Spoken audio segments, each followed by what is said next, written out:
Late last month, Governor Beshear announced the creation of a new anti-Semitism task force. It's something that's been in the making for roughly a year by state lawmakers and Jewish advocacy groups. Tyler Melito in studio now to explain what this task force will do.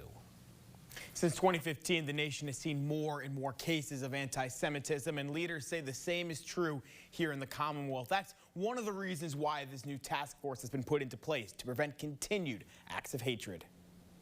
We had a variety of violent threats, non-violent intimidation, just acts of harassment and discrimination.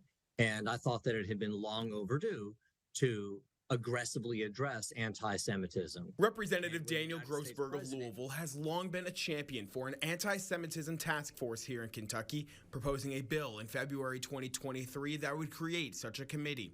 While that bill didn't gain much traction following Hamas's attack of Israel, people from both sides of the aisle and with different religious beliefs have been working together against hate. Even with 12 times as many anti-Semitic incidents today as there were 8 years ago, an overwhelming majority of Kentuckians stand against hate. Some states talk about religious freedom. Here, it is a core value to Kentucky. The chair of this new task force, former state treasurer Jonathan Miller. My great-great-grandfather moved his family down from Cincinnati to Lexington and helped start the first synagogue here in Lexington.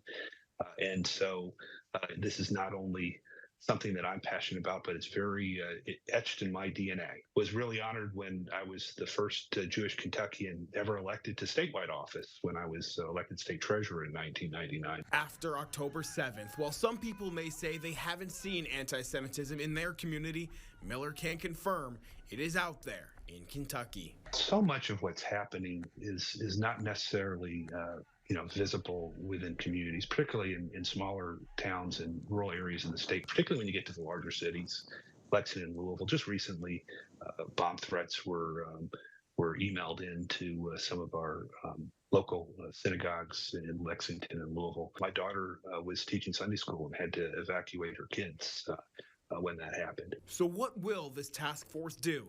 Both Miller and Grossberg say the best place to start is improving education. It is frightening that a growing number of young people are unaware of what really happened in the Holocaust, and so much misinformation and disinformation is being spread on social media about the Holocaust. Hate has no home in Kentucky, and the governor spoke loudly and clearly, both with signing the executive order and his speech explaining that support. The task force is made up of 18 members appointed by Governor Beshear. There is a significance with the number 18. 18 is the numerical value for high, which in Hebrew translates to life. To find out more about the task force, head to this story on fox56news.com.